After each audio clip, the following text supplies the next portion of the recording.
Friends, அஸ்ஸலாமு அலைக்கும். எல்லோரும் எப்படி இருக்கீங்க? நான் உங்கள் ஆயிஷா. இப்போ வந்து கொத்துக்கறி போட்டு மிட்டா செய்கிறோம். எப்படி செய்கிறதுன்னு பார்க்கலாம் வாங்க. அடுப்பில் குக்கர் வச்சுருக்கேன். குக்கரில் எண்ணெய் போட்டு வச்சுருக்கேன் 2 கரண்டி.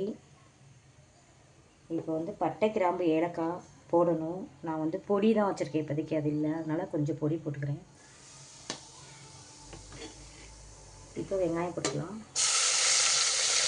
நல்லா எண்ணெய் காஞ்சிடுச்சு. ரொம்பலாம் வணங்கணும்னு அவசியம் கிடையாது.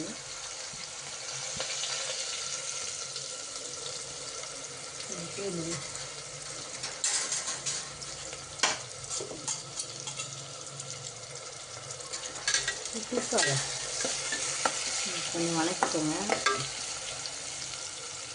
ஒருத்தவங்க கேட்டாங்க, அதனால தான் இப்போ நான் வந்து சோவிக்கீரை போட்டு மிட்டா செஞ்சு காமிக்கிறேன். சோவிக்கீரை, பச்சை பட்டாணி, உருளைக்கிழங்கு, கொத்துக்கறி எல்லாம் போட்டு இப்போது மிட்டா செய்ய போகிறோம். இப்போ வெங்காயம் வணங்கிடுச்சு. இந்த ஸ்டேஜில் தக்காளி போட்டுக்கலாம். சும்மா 2 தக்காளி 2 வெங்காயம் தான், தேவைக்கு ஏற்ப. கொஞ்சம் நல்லா வணங்கணும்.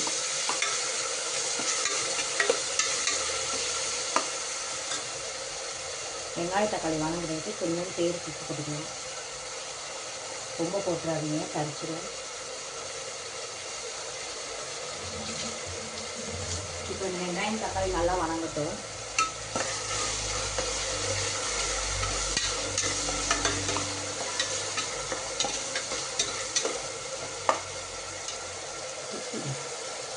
இப்போ நல்லா வணங்கிடுச்சு. இந்த ஸ்டேஜில் நம்ம இஞ்சி பூண்டு விழுது போடணும். தேவையில்லை, ஒரு 1/4 டீஸ்பூன் போட்டால் போதும். பெரிய டீஸ்பூனில் 1/4 டீஸ்பூன் இதுதான். அவ்வளோதான். இது கொஞ்சம் நல்லா பச்சை வாசனை போகிற மாதிரி வணங்கணும்.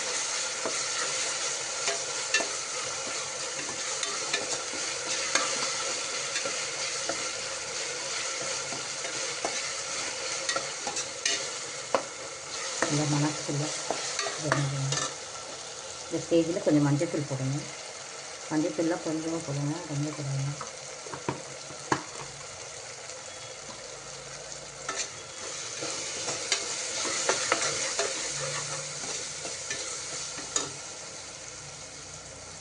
கொஞ்சம் மிளகாத்தூள், பச்சை மிளகாய் பதில் நான் மிளகாத்தூள் போடுறேன். ஒரு 1/2 டீஸ்பூன் போட்டால் போதும்.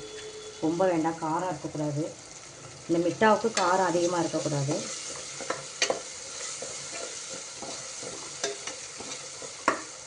இந்த ஸ்டேஜில் உருளைக்கிழங்கு போட்டுக்கலாம். பொடி பொடியாக நறுக்கி வச்சுருக்கேன், க்ளீன் பண்ணிவிட்டு.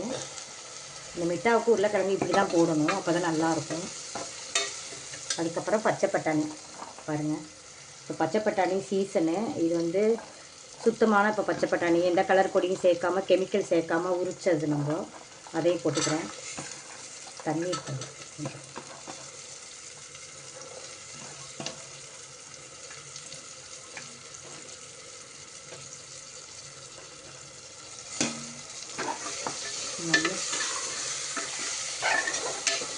நல்லா வந்து ஒரு பரட்டிக்கணும். இந்த ஸ்டேஜில் நம்ம வந்து கொத்துக்கறி கழுவி வச்சுருக்கேன், அதையும் போட்டுக்கலாம். ஒரு 1/4 கிலோ கொத்துக்கறி, அதையும் போட்டாச்சு.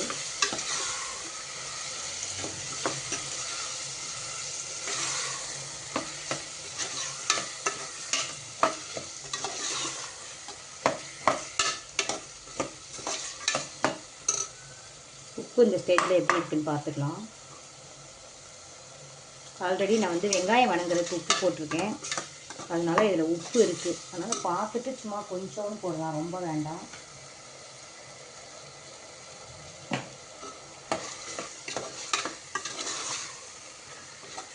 ரொம்ப ஈஸி செய்கிறதுக்கு. கொத்துக்கறியெல்லாம் ரொம்ப நேரம் ஆகாது வேகிறதுக்கு. அவ்வளோதான். நீ நில்லு பாப்பா, நீ ஒன்று சொல்லுங்கள். இந்த ஸ்டேஜில் வந்து கொஞ்சோன்னு தண்ணி ஊற்றுங்க, ரொம்ப ஊற்றிடாதீங்க. சும்மா ஒரு 1/4 டம்ளர் அளவுக்கு அதே வச்சுருங்க.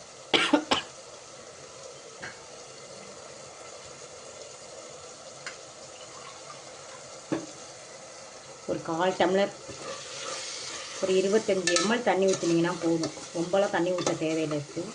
ஏன்னா இது சதன்னு இருந்தால் தான் சாப்பிட டேஸ்ட்டாக இருக்கும். இது சும்மா இது எல்லாம் வேகிறதுக்காக ஊற்றுறேன்,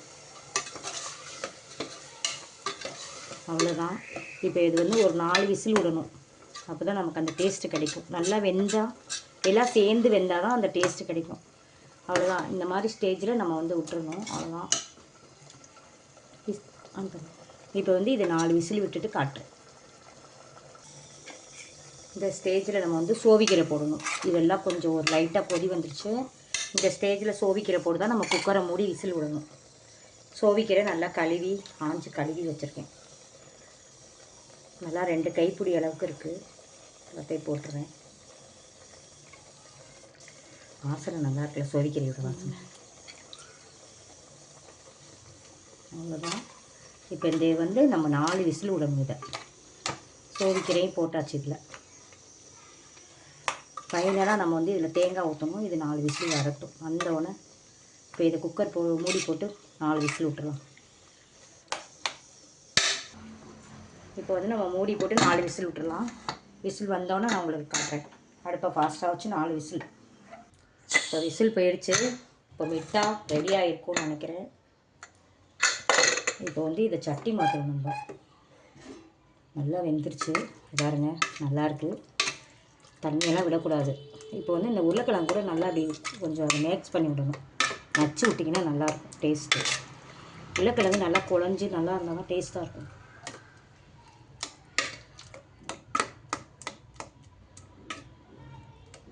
இப்போ வந்து நம்ம சட்டி மாற்றிக்கலாம்.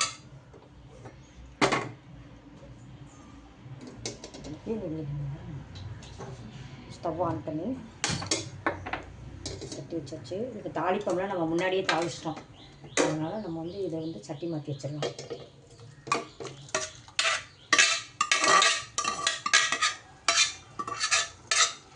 அவ்வளோதான். சதன் நல்லா அப்படி கொதிக்கையில் நம்ம வந்து பாருங்கள் நல்லா கொதிக்குது. சதன் தக்காளி தனியாகி இந்த ஸ்டேஜில் நம்ம தேங்காய் ஊற்றிடுவோம். ஒரு 2 சில்லு அளவுக்கு தேங்காய் எடுத்து அரைச்சி வச்சுருக்கோம். ரொம்ப ஊற்றக்கூடாது, தேங்காய்லாம் இனிக்கும். நல்லா நைஸாக தேங்காய் அரைச்சி வச்சுருக்கோம்.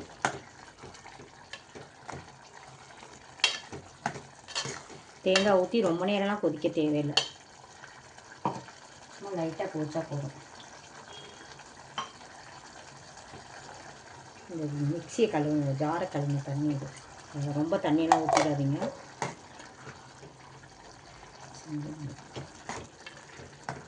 இதெல்லாம் ஒன்றா சேர்ந்து கொதிக்கணும். தேங்காய் போட்டு பாருங்கள் எப்படி இருக்குன்னு. தகன்னு உருளைக்கிழங்கு, கொத்துக்கறி, சோவிக்கீரை, பச்சை பட்டாணி எல்லாம் போட்டு செஞ்ச மிட்டா.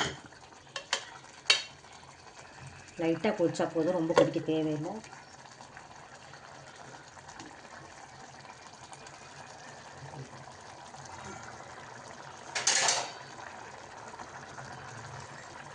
அவ்வளோதான், இவ்வளோ கொதிச்சா போதும்.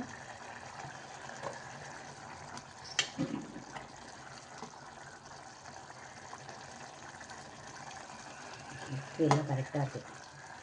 வாசனையும் கமகமன்னு இருக்குது. இது மாதிரி நீங்களும் உங்கள் வீட்டில் செஞ்சு சாப்பிட்டு பாருங்கள். சாப்பிட்டு பார்த்து எப்படி இருக்குன்னு சொல்லுங்கள்.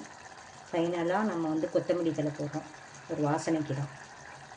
ஆல்ரெடி இந்த குழம்பே அவ்வளோ டேஸ்ட்டாக இருக்கும். கொத்தமல்லி தழைலாம் தேவையில்லை, இருந்தாலும் நம்ம போடுறோம். அவ்வளோதான். பிடிச்சா லைக் பண்ணுங்கள். பாய், அஸ்ஸலாமு அலைக்கும். ஸ்டவ் ஆஃப் பண்ணிடுங்க.